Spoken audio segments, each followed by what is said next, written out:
भीषण आग लागली आहे नवी मुंबईमध्ये। महापे एमआयडीसी मध्ये भीषण आग लागली आहे।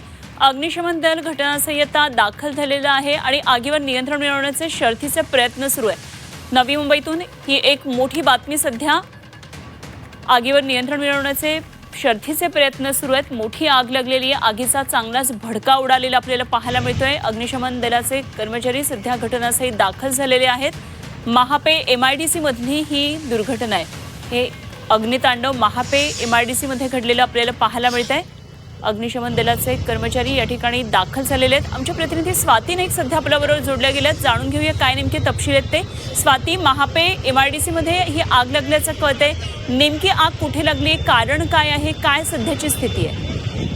नक्की केमिकल कंपनी आहे आणि केमिकलचे ड्रम्स त्या कंपनीमध्ये आहेत आणि त्यांनाही आग लागल्याचं प्रथमदर्शनी कळतंय आणि त्यामुळे ही आग जी आहे ती वाढत गेलेली आहे। ड्रम्स मध्ये जे केमिकल आहेत त्यामुळे आग पसरलेली दिसते आपल्याला आणि या कंपनी भोवतीच ही आग मोठ्या प्रमाणात वाढलेली आपल्याला दिसत आहे। आग लागल्यानंतर तात्काळ जवळच असलेल्या औद्योगिक वसाहतीच्या फायटर्सने तिथे जाऊन आग विझवण्याचा प्रयत्न केलेला आहे। अजून विझवण्यासाठी नवी मुंबई महानगरपालिकेचे जे अग्निशमन केंद्र आहे तिथून देखील आगीचे 4 बंब बोलवण्यात आलेले आहेत आणि आगीवर नियंत्रण मिळवण्याचं काम सध्या सुरू आहे।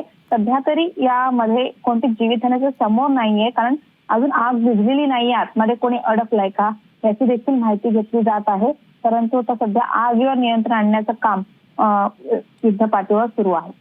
अगदी स्वाती, मोठा भडका उडालेला दिसतोय। काळी धुराचे लोटच्या लोट आकाशामध्ये पाहायला मिळतात आणि एकामागोमाग एक काही स्फोट सुद्धा दिसत आहेत। किती मोठं नुकसान असावं, अग्निशमन दलाकडून काही या संदर्भात पुढे माहिती देण्यात आली आहे का, आणि आजूबाजूच्या कंपन्यांना सुद्धा याचा कितपत धोका आहे? नक्कीच ही कंपनी जी आहे ती मोठी कंपनी दिसत आहे। बिटा केम नावाची ही कंपनी आहे, केमिकल कंपनी आहे आणि तिथे जे सुरुवातीला जे आहे त्या केमिकल ड्रम्स ठेवले होते त्यालाही आग लागली होती आणि त्यानंतर ती पसरत गेल्यामुळे इतर जे केमिकल ड्रम होते त्यांना ती पूर्णपणे वेढलेले आहे।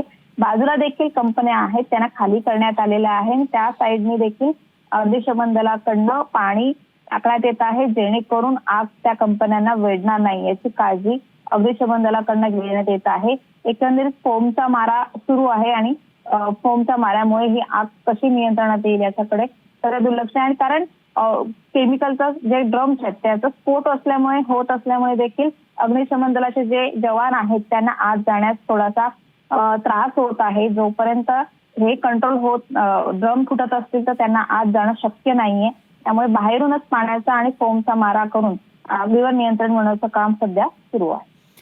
ठीक आहे, धन्यवाद स्वाती। दिलेल्या सगळ्या सविस्तर तपशिलांसाठी। वेळोवेळी आणखी अपडेट माहिती आपल्याकडून जाणून घेत राहू। तुर्तास धन्यवाद दिलेल्या माहितीसाठी। स्वाती नाईक आमचे प्रतिनिधी नवी मुंबईमधून आपल्या बरोबर होत्या। नवी मुंबईमध्ये महापे एमआयडीसी मध्ये अशा प्रकारे हे अग्नितांडव पाहायला मिळतंय। केमिकल कंपनीमध्ये भीषण आग लागली आहे आणि या ठिकाणी केमिकलचे ड्रम होते, एकामागोमाग एक या ड्रमचे स्फोट होताना पाहायला मिळतात। आजूबाजूच्या कंपन्यांना सुद्धा अर्थात धोका आहे। अग्निशमन दलाचे कर्मचारी या ठिकाणी पोहोचलेले आहेत। एमआयडीसीचे अग्निशमन दलाचे पथक पोहोचले, त्याचबरोबर नवी मुंबई प्रशासनाचा सुद्धा अग्निशमन दलाचे कर्मचारी या ठिकाणी पोहोचलेत। शर्थीचे प्रयत्न आगीवर नियंत्रण मिळवण्यासाठी सध्या सुरू आहेत।